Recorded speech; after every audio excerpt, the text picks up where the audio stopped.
सर्वकार्येषु सर्वदा वक्रतुंड महाकाय सूर्यकोटि समप्रभ निर्विघ्नं कुरु मे देव सर्वकार्येषु सर्वदा। श्रीरामचंद्रा करुणा समुद्रा ध्यातो तुझी राजस योग मुद्रा नेत्री नये रे तुझवीन निद्रा के भेटसी बामजला सुभद्रा।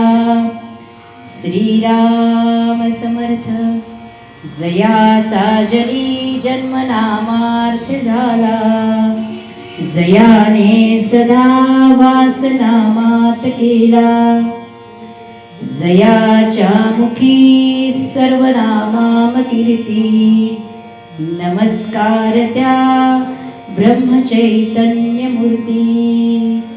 श्री ब्रह्मचैतन्य गोंदवले महाराज की जय। संत गोरबा काका महाराज की जय। सब संतन की जय। आज के आनंद की जय। श्री राम जय जय राम। श्री राम जय जय राम। श्री राम जय जय राम। श्री राम जय जय राम। श्री राम जय जय राम।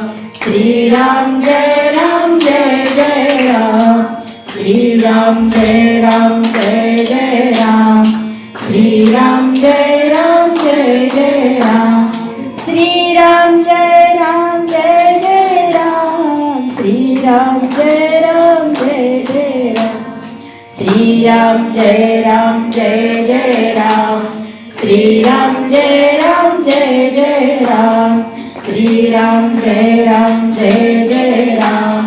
श्री राम जय राम। अलंकापुरी पुण्यभूमी पवित्र तिथे नांदतो ज्ञान राजा सुपात्र तया आठविता महापुण्य राशी नमस्कार साष्टांग सद्गुरु ज्ञानेश्वराशी नमस्कार साष्टांग सद्गुरु ज्ञानेश्वराशी। कुंडली कवरदे हार विठ्ठल श्री ज्ञानदेव तुकाराम पंढरीनाथ महाराज की जय।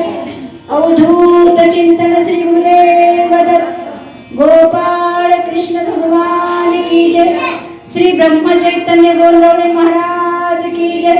सब संतन की जय। संत गोरबा काका महाराज की जय। आज आपण श्री गरुड पुराण कथा म्हणजे कथासार श्रवण करणार आहे। कारण गरुड पुराण हे संपूर्ण 13 दिवस लागतात पण आपल्याला 7 दिवसात ते पूर्ण करायचे। आपण त्याचा कथारूपी सार ग्रहण करायचा आहे।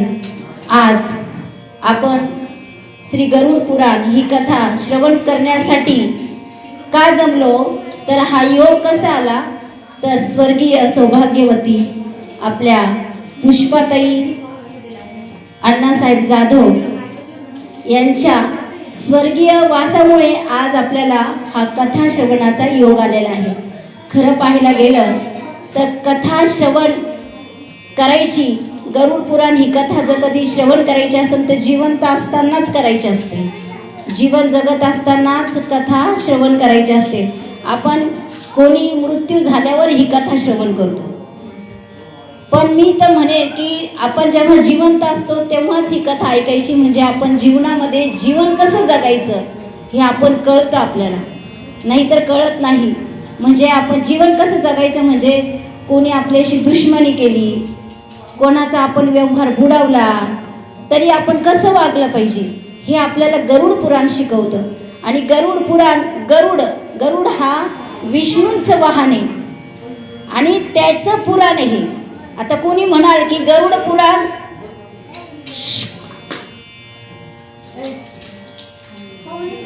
गरुड पुराण. गरुड पुराण हे गरुड पुराण कसं झालं तर गरुडाने भगवान विष्णूंना विविध प्रश्न केलेले आणि ते विविध प्रश्नांचं उत्तर म्हणजे गरुड पुराण आहे.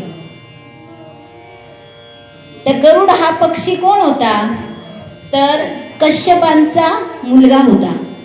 आपण बघा, आपल्याला जर कधी गोत्राने आठवलं, आपलं गोत्राने आठवलं गौतम भार्गव, तर आपण ब्राह्मण सांगतात आपला की कश्यप म्हणा, कारण मूळ उत्पत्ती ही कश्यपाची.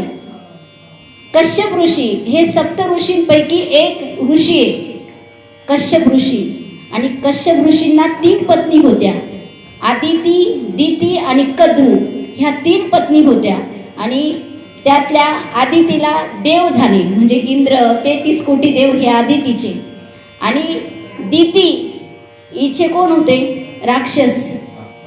आणि जी कद्रू होती तिला झाले साप, सर्प, गरुड, पक्षी म्हणजे पशु पक्षी झाले ते कद्रूला. एक दिवस काय झालं, दिती आणि कद्रू ह्या दोघी जणी एकमेकीची सारीपाट खेळत होत्या. आता हे गरुड पुराणाची पार्श्वभूमी सांगते म्हणजे जेणेकरून तुम्हाला गरुड पुराण कळेल. एक दिवस काय झालं, कद्रूनी आणि गरुड पुराण याच्या दोघी जणी सारीपाट खेळत असताना तिने विचारलं तिला की सांग, सूर्यनारायणाची जी अश्व आहे, जी घोडे, ती कुठल्या रंगाची आहे. तर कद्रूनी सांगितलं ती निळ्या रंगाची आहे आणि आदितीने सांगितलं ती पांढऱ्या शुभ्र वर्णाची आहे. संध्याकाळी आपली मुलं घरात आल्यावर कद्रूनी विचारलं, कारण सूर्यनारायणांच्या ज्या घोड्याला अश्व म्हणून जे असतात ते कद्रूचीच मुलं असतात. ती विचारते की कुठले रंगाचे येते, तर ते सांगता की पांढरे शुभ्र. म्हणे आता मी हरले, आता मला तिचं दासी बनावं लागणार आहे. आता तुम्ही काय करा, तर तुम्ही जाऊन त्या अश्वांच्या कानामध्ये प्रवेश करा म्हणजे ते निळे होतील काही क्षण तरी आणि माझी तिच्यापासून दासीत्वाची सुटका होईल. तर ते मुलं म्हणे आई हे चुकीचं आहे, आम्ही ते तसं करणार नाही. तिने सांगितलं जो असं करणार नाही त्याला मी शाप देते, ते अग्नीमध्ये जळून जातील, तुमची सुरक्षा कोणीच करणार नाही, तुम्ही जिवंत राहणार नाही. मग काही सर्प, नाग, काही जण नर्मदेच्या काठी लपले, काही बिळात गेले, काही देवाच्या स्थानावर गेले आपला आपला बचाव करण्यासाठी. पण काही जे आहे, काही मुलं कशा आईचे खूप आज्ञाधारक असतात, ते गेले आणि घोड्यांच्या कानामध्ये त्यांनी प्रवेश केला आणि ते घोडे निळे झाले. मग काही वेळ का होईना तिला दास्यत्व पत्करावं लागलं ना दितीला. आणि मग झालं, मग गरुडाला वाईट वाटलं की आपल्या आईला काही कारण नसतानाही आज तिला तिची दासी बनावं लागतंय. मग तिने विचारलं की माझ्या आईला दासीत्वातनं सुटका करण्यासाठी काय करावं लागेल. म्हणे अमृत आणायचं म्हणे स्वर्गात जाऊन, आणि ते अमृत आणल्यानंतरच तुझ्या आईची सुटका होणार, तशी होणार नाही. गरुड पक्षी जातो, अमृताचा कलश घेऊन येताना इंद्रदेव नेमके बघतात आणि हा तर काही कलश सोडायला तयार नाही. मग त्यांनी सांगितलं मी फक्त जाऊन ते कलश ठेवतो, तुम्ही कशाचंही रूप घेऊन या आणि तो कलश पळवा म्हणे. हे कलश आणून ठेवता तेवढाच इंद्रदेव कावळ्याचं रूप घेऊन तो कलश पळून जाता. याला फक्त याच्या आईला सोडवायचं असतं आणि तेवढ्या वेळात तो त्याच्या आईला सोडवतो. आता मिळणं न मिळणं हा नशिबाचा भाग असतो. मग एक दिवस कश्यप ऋषी म्हणतात त्याला, अरे तू इतका पराक्रमी, तू खुशाल जाऊन स्वर्गात जाऊन हे अमृत घेऊन आलं, तू जीवनात नक्कीच काहीतरी बनशील. मग त्यांनी सांगितलं की तू श्री नर्मदा तटावर जा आणि तिथं जाऊन साधना कर, तपश्चर्या कर. आणि मग गरुड पक्षी नर्मदा किनाऱ्यावर जातो. नर्मदा ही सर्वश्रेष्ठ नदी आहे, तिथे जाऊन तो तिथे तपश्चर्या करतो आणि तपश्चर्या केल्यानंतर त्याला भगवान विष्णू प्रसन्न होतात, भगवान महादेव प्रसन्न होतात आणि महादेवांना तो म्हणतो की मला तुम्ही असा वर द्या की चतुर्भुज विष्णूंना मी माझ्या शरीरावर धारण करून त्यांना आरूढ करून त्यांची सवारी बनलं पाहिजे. मला त्यांचं वाहन बनायचंय. कुणाचं वाहन बनायचंय? मला विष्णूंचं वाहन बनायचंय. गरुड म्हणतो. आणि विष्णूंचं वाहन गरुड बनतो. कसं बनतो? तर तो नर्मदा नदीच्या तटावर तपश्चर्या करून मग चतुर्भुज नारायणांचं वाहन बनतो. आणि वाहन झाल्यानंतर आता सदैव त्याला भगवंताजवळ राहायला मिळतं. राहायला मिळाल्यानंतर तो भगवंताला विचारतो की हा मनुष्य जन्म 84 एवढी लक्षानंतर मिळतो, तरी मनुष्य कसा वागतोय? मला ते तुम्ही सांगा. मला या प्रश्नांचं उत्तर पाहिजे. आणि त्या प्रश्नांचे उत्तर करत करत जेव्हा तो विचारत चाललाय तेव्हा ते गरुड पुराण सुरू झालेलं आहे. श्री कृष्ण गोविंद हरे मुरारी, हे नाथ नारायण वासुदेव. श्री कृष्ण गोविंद हरे मुरारी, हे नाथ नारायण वासुदेव. श्री कृष्ण गोविंद हरे मुरारी, हे नाथ नारायण वासुदेव. श्री कृष्ण गोविंद हरे मुरारी, हे नाथ नारायण वासुदेव. श्री कृष्ण गोविंद हरे मुरारी, हे नाथ नारायण वासुदेव. आता गरुड विष्णूंना प्रश्न विचारतोय की तू सांग, पापी लोकांना मिळणाऱ्या यातना कशा असतात? मनुष्य जन्मामध्ये आपण जीवन जगतो. काही लोक कसे पापी वागतात, त्या पापी लोकांना कसा जन्म मिळतो सांग. तर त्यावेळेस त्यांनी गरुडाने सांगितलेलं आहे की मी असं ऐकलेलं आहे म्हणे की यमराज खूप मोठ्या मोठ्याने हसतात नर्मदेच्या किनाऱ्यावर. त्यावेळेस त्याला नर्मदा माता विचारते म्हणे, मी कथा म्हणजे मी ज्यावेळेस तपश्चर्या करत होतो त्यावेळेस बघितलं म्हणे की नर्मदेच्या किनाऱ्यावर यमराज आलेले आणि मोठ्या मोठ्याने हसते. आणि माता नर्मदा त्यांना विचारते की तुम्ही का हसताय मोठ्याने? तर म्हणे मनुष्यासारखा मूर्ख प्राणी मी पाहिला नाही म्हणे, की आयुष्यभर जप तप साधना करतो म्हणे, पण फक्त पापातून मुक्त होतो म्हणे, त्याला मोक्ष प्रदान नाही होत म्हणे. पण तो जर साधा नर्मदेच्या दर्शन जरी घेतलं तरी त्याला मोक्ष प्रदान होतो आणि त्याला यमपुरी पाहावी लागत नाही. पण तरी मनुष्याला हे समजत नाही, कारण त्याच्या पदरी पुण्याची शिदोरी नसते म्हणे. आणि मग मला हे सांग म्हणे, गरुड पक्षी म्हणतात विष्णूंना की पापी लोकांना कशा यातना असता म्हणे यमपुरीमध्ये, ते तरी सांग. मग ते म्हणतात, मधुसूदन, कृष्ण हा जणू एक महावृक्ष आहे. दृढ धर्म हे त्याचे मूळ आसन, वेद त्याचे खोडे, पुराणे त्याच्या फांद्या आहे, यज्ञ ही फुले व मोक्ष हे फळ आहे. हे मोक्षाचं फळ जर तुला पाहिजे असेल तर ही माता नर्मदाच तुला देऊ शकते. आणि पाप पुण्य जर तुला धुवायची असेल तर ती फक्त तुला गंगा यमुना या प्रयाग तीर्थ या क्षेत्रीच तुला ती फक्त धुवायला मिळेल. आणि मोक्ष, मोक्ष म्हणजे काय? तर जसा एक थेंब पाण्याचा दुसऱ्या पाण्यात टाकला तर तो एकसारखा होऊन जातो, म्हणजे रंगात रंगुनी रंग माझा वेगळा. हा, तसं मीठ जर पाण्यात टाकलं तर आपण ते काढू शकतो का? तसं मोक्ष म्हणजे त्या भगवंतामध्ये विलीन होणं. आणि हा मोक्ष प्रदान करणारी फक्त श्री नर्मदा आहे, बाकी कोण नाही. नर्मदे हर नर्मदे हर अशी ही नर्मदा माता फक्त मोक्ष प्रदान करते. मग अनिमिष अशा विष्णू क्षेत्रातील नैमिषारण्यामध्ये आता ही गोष्ट चालू आहे. नैमिषारण्य हे सर्वात श्रेष्ठ आहे. नैमिषारण्य म्हणजे कोणतं अरण्य? ज्यावेळेस कलियुग सुरू होणार असतं त्यावेळेस श्री विष्णू चक्र सोडतात आणि ते चक्र पृथ्वीवर येतं.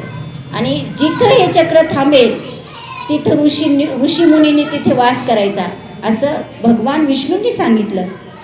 आणि ज्या ठिकाणी हे चक्र थांबलं ते नैमिषारण्य म्हणून ओळखलं जातं. आजही तिथे कलियुगाचा वारा लागत नाही. इथं तरी कलियुगाचा वारा आहे, पण तिथे कलियुगाचा वारा नाही. आणि ही गरुड पुराणाची कथा सांगितल्या गेलेली आहे ती नैमिषारण्यामध्ये. कुणाला सांगितलं गेलेली आहे तर हजारो ऋषी मुनींना ही कथा सांगितल्या गेलेली आहे. तर ती स्वर्ग प्राप्तीसाठी आहे. नित्यकर्म आणि अग्निहोत्र आटोपल्यावर त्यांनी सूतला आसनावर बसवलेले आणि अनेक प्रश्न विचारलेले की तुम्ही आम्हाला परम सुखदायक देवमार्ग संपूर्ण कथन केला.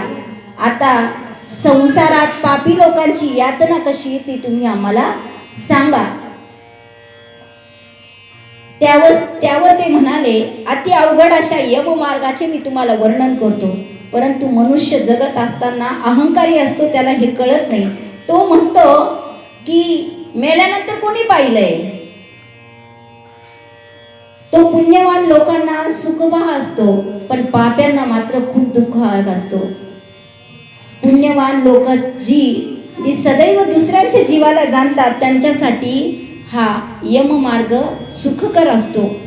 तिथे यम राजाचे दूत स्वतः त्यांची सुखकर सेवा करतात पुण्यवान लोकांची, आणि पापी लोकांना तो अतिशय दुःख असतो.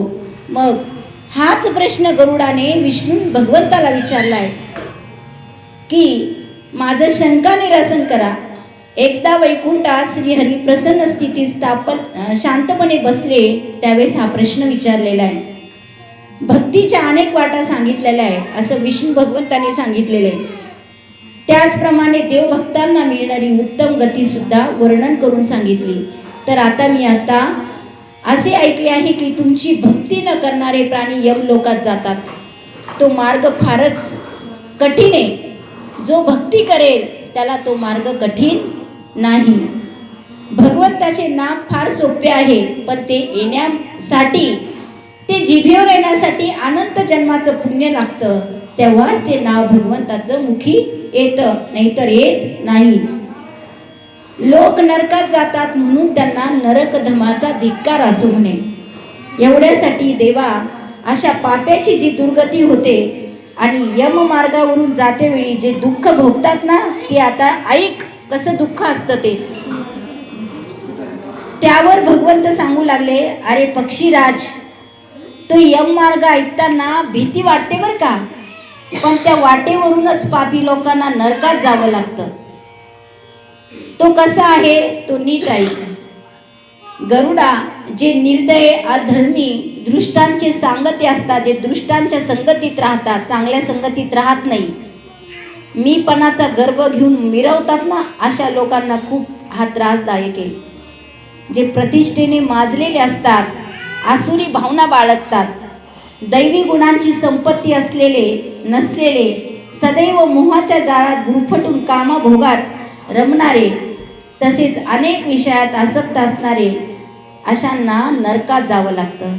जे ज्ञानी लोक असतात ना ते श्रेष्ठ गतीला जातात, पण पापकर्माची आवड असलेल्या लोकांना दुःखाने यमयातना भोगण्यास जावं लागतं. आता पापी लोक जिवंतपणीच कसे दुःख भोगतात, मेल्यानंतर ज्या यातनांना सामोरे जावे लागते तेही ऐक म्हणे. मेल्यानंतर काय असतं तर पूर्वकर्मानुसार त्यांचे फळ त्यांना भोगावं लागतं. नंतर कर्मानुसार एखादा रोग उत्पन्न होतो. अचानक जीवन जगत असताना एखादा रोग उत्पन्न होतो. मग त्या रोगाने व चिंतेने तो व्यापून जातो तो आत्मा, आणि तरी सुद्धा बलिष्ठ काळ मात्र सापासारखा हळूहळू सरपटत गुपचूप जवळ येत असतो. काळ हा गुपचूप जवळ येत असतो. अंतकाळाच्या वेळी पूर्वी आपण ज्यांना पोचलेले असते ना तेच आपणास पोचतात म्हणे. जीवनभर ज्यांना पोचलं तेच शेवटच्या क्षणी आपल्याला पोचतात. वृद्ध काळामुळे विरूप होऊन मृत्यूला सामोरं जाण्यासाठी आगंतिक होऊन प्राणी पडून राहतो, आणि ज्यांना आपण दिवस रात्र पोचलेलं असतं ते आपली सेवा करतात. घरातले लोक तुच्छतापूर्वक जे देतात ते कुत्र्यासारखं खाऊन गिळून पडावं लागतं. रोगामुळे भूक लागत नाही, खाणं कमी होतं आणि हालचाल सुद्धा थंडावून जाते म्हणे. त्याचा प्राण वेगाने बाहेर पडू पाहतो. पण तो पडत नाही. डोळ्यांची बुबुळे वर येतात, कफ दाटल्यामुळे अंगातील नाड्या भरतात, खोकला श्वास यांच्या योगाने त्याच्या घशात घर घर घर घर आवाज येतो. कुटुंबामध्ये तो झोपला असतानाही काळाने पाश आवळल्यामुळे त्याच्या प्रश्नांना तो उत्तर देऊ शकत नाही. आसपास बसलेल्या लोकांना असा नित्य कुटुंबाच्या पोषणात आसक्त असलेला व इंद्रियांचा दास असणारा तो तीव्र वेदनांमुळे जाणीव हरपून सर्वांमधून निघून मरून जातो. तेव्हा अखेरच्या क्षणी त्याला अकस्मात दैवी दृष्टी मिळते. अचानक त्याला दैवी दृष्टी मिळते व भूलोक आणि परलोक एकाच वेळी तो पाहतो. त्याला दिव्य दृष्टी मिळते आणि एकाच वेळेस तो पृथ्वी पण पाहतो आणि देवलोक पण पाहतो. तेव्हा चकित होऊन तो काही बोलू इच्छितो नसतो. सर्व इंद्रिय निकामी होऊन शक्ती निघून जाते आणि नजीक असलेल्या यमदूताकडून त्याचे प्राण खेचल्या जातात.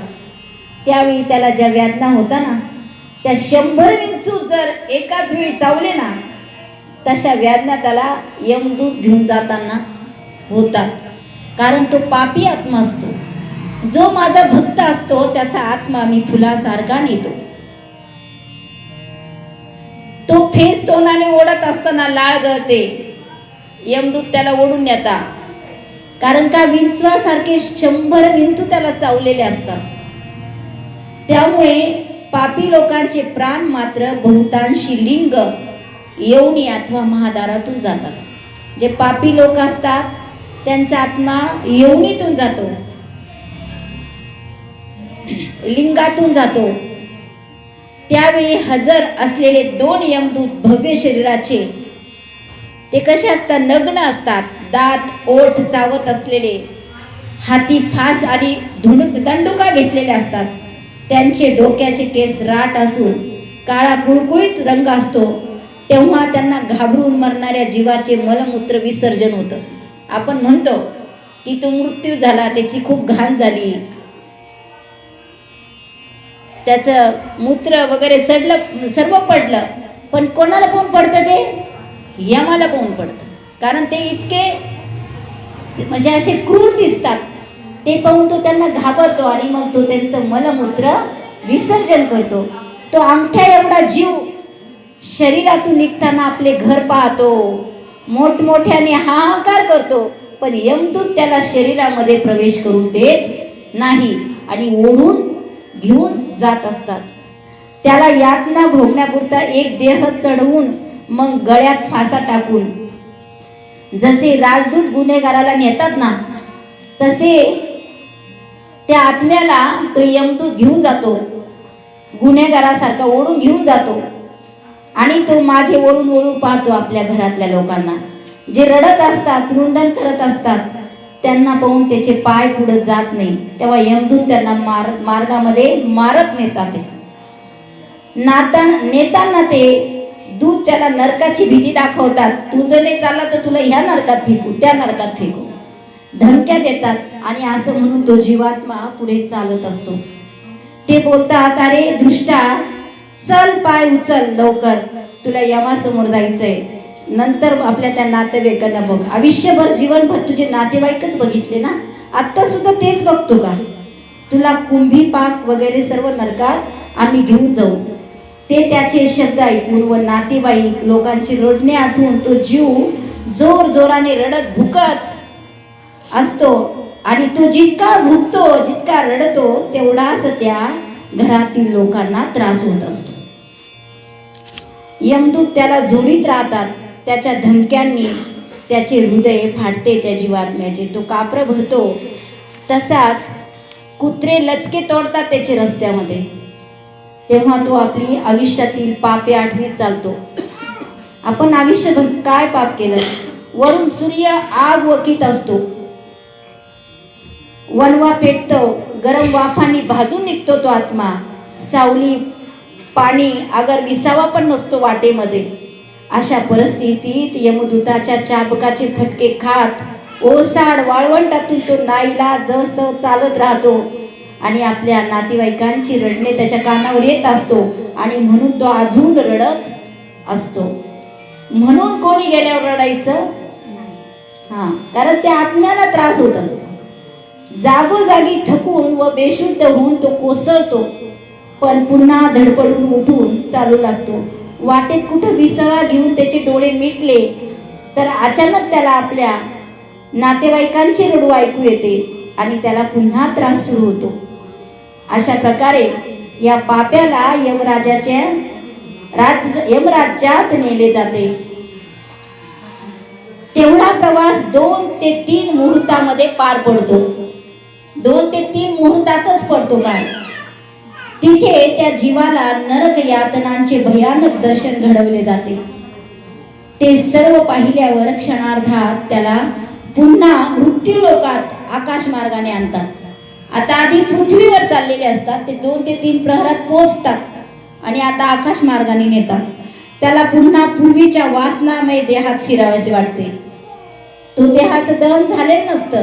त्या शरीर जे वासना आयुष्यभर केलेल्या असतात त्या वासनेच्या शरीरात त्याला परत घुसावं असं वाटतं. पण दूतांनी बांधून ठेवल्यामुळे, तो भुकेने व्याकुळ असल्यामुळे तो रडत राहतो. तेव्हा तो उत्तर क्रिया करणारा दिलेले जे आतुरदान असेल, जलांजली आहे, पिंड वगैरे खातो. त्याला फिरून आणतं ना, आणि पाहतो त्याची अंत्ययात्रा चालू आहे. तिथे ते त्याच्या सोबत बांधून दिलेले तेवढंच ते आतुरतेने तो खातो. पिंड वगैरे जेवढं दिलेलं आहे तेवढाच खाऊन तृप्त राहतो. आयुष्यभर त्यांनी नाना प्रकारची फळं फुलं खाल्लेली असतात, पण आता जेवढं बांधून दिलेलं आहे भात तेवढाच घेऊन तो गपचीप खातो. तथापि तो पापी असल्या कारणाने अतृप्तच राहतो कायमचा. श्राद्ध, दान, जलांजली, पिंडदान वगैरे पाप्याची तृप्ती होत नाही कधी, व भुकेलेलेच राहतात तो पापी कायम. मग जर पुत्रकांनी अंत्यविधी केलेच नाही अशा लोकांचे, तर ते पापी प्रेतात्मे होतात आणि युगांतापर्यंत रानावनात भटकत राहतात. जर कोणाची अंत्यविधी केली नाही तर ते असे भटकत राहतात. कर्माची फळे ही भोगल्याविना कल्पांतापर्यंत नाश होत नाही. श्रीराम जय राम जय जय राम, श्रीराम जय राम जय जय राम, श्रीराम जय राम जय जय राम, श्रीराम जय राम जय जय राम, श्रीराम जय राम जय जय राम, श्रीराम जय राम जय जय राम, श्रीराम जय राम जय जय राम, श्रीराम जय राम जय जय राम. मनुष्य जसं जीवनामध्ये कर्म करतो त्या कर्मानुसारच त्याला फळ प्राप्त होत असतं. कर्म हे देवालाही चुकलेलं नाहीये. अभंग आहे, देवालाही चुकला नाही कर्म भोग हा कसा, अजाणता हा जनाला परमात्मा भेटे जसा. अगाध आहे नियतीची किमया परमेश्वरी, देवांचाही देव करीतो भक्तांची चाकरी. कर्म कोणाला चुकले नाही आणि कर्मानुसारच मृत्यूचा प्रवास असतो आणि तो भोगल्याशिवाय जीवाला मनुष्याचा जन्म परत मिळत नाही. म्हणून हे गरुडा, पुत्राने 10 दिवसांपर्यंत मृतांसाठी अवश्य पिंडदान केलं पाहिजे. म्हणून मृतात्मा झाल्यानंतर गेल्यानंतर त्या घरच्यांनी देवधर्म करायला पाहिजे 10 दिवस. हेच सांगितलेले आहे गरुड पुराणात. त्या पिंडाचे 4 हिस्से होतात, त्यापैकी 2 हिस्से देहातील पंचभूतांसाठी, 3रा हिस्सा यमदूताकरिता आणि 4था जीवांसाठी असतो. ही अशी वाटणी 9 दिवसपर्यंत चालते. 10व्या दिवशी त्या पिंडात्मक देह पूर्ण होतो. 10व्या दिवसाच्या पिंडाने त्याला शक्ती मिळते. 10व्या दिवशी काय होतं, शक्ती प्राप्त होते. 10 दिवस त्या घरच्यांनी देवधर्म केल्यामुळे त्या पिंडाला, मृत आत्म्याला मृत्यूच्या प्रवासासाठी शक्ती मिळते आणि तो आनंदाने पुढे चालू लागतो. पार्थिव मानवी देह जळून गेल्यावर हातभर उंचीचा पिंड देह मिळतो त्याला. त्याचा देह जळाल्यानंतर एवढाच पिंड देह मिळतो. तेव्हा त्या देहाने तो सत्कृत्याची अगं दुष्कृत्याची फळे भोगतो. पहिल्या दिवसाच्या पिंडाने मस्तक मिळतं त्याला, दुसऱ्या दिवसाच्या पिंडाने गळा, मान, खांदे आणि तिसऱ्या दिवसाच्या पिंडाने हृदय बनते. चौथ्याने पाठ, पाचव्याने बेंबी, सहाव्याने कंबर आणि सातव्याने जनेंद्रिय व मांड्या बनतात. आठव्याने गुडघे, तर 10व्या पिंडाने पाय बनतात. 10व्या पिंडाने त्या देहात भुकेची व तहानेची जाणीव उत्पन्न होते. मग या पिंडमय देहात शिरून तो क्षुधातर जीव 11व्या व 12व्या अशा 2 दिवसाचे श्राद्धान्न खातो. नंतर 13व्या दिवशी यमदूताने पकडलेला तो प्रेतात्मा बांधलेल्या माकडाप्रमाणे एकटाच त्या यममार्गाने परत चालायला लागतो. हे पक्षीराज, वैतरणी नदीचे पात्र वगळतो तो मार्ग 86,000 योजना एवढा लांबीचा असतो. म्हणजे अगोदर आपल्याला हे मातीचं शरीर आहे, आपला मातीचा देह आहे, पण 10 दिवसाच्या पिंडाने त्याला अदृश्य शरीर मिळतं. आणि नंतर तो ते जे शरीर मिळतं 10 दिवसाच्या पिंडाने, त्या पिंडाच्या शरीराने तो परत एकटाच प्रवास करतो मृत्यूच्या. आणि जेव्हा कोणी घरचे त्याचे काही देवधर्म करतील तेव्हा त्याला चालण्याला ती शक्ती मिळते. तो जीव दररोज अहोरात्र मिळून 247 योजने रोज चालतो.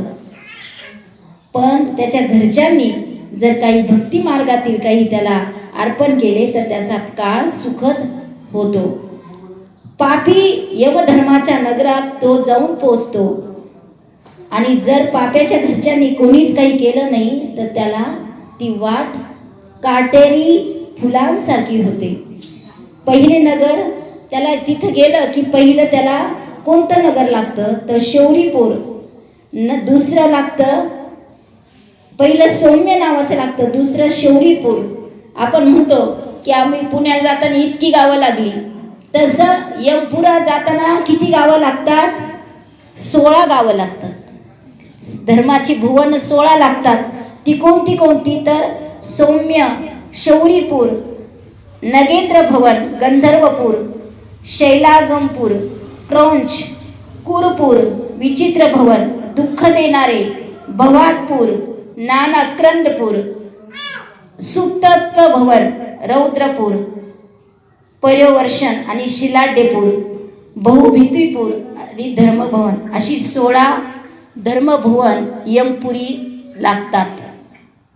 श्री कृष्ण गोविंद हरे मुरारी, हे नाथ नारायण वासुदेव.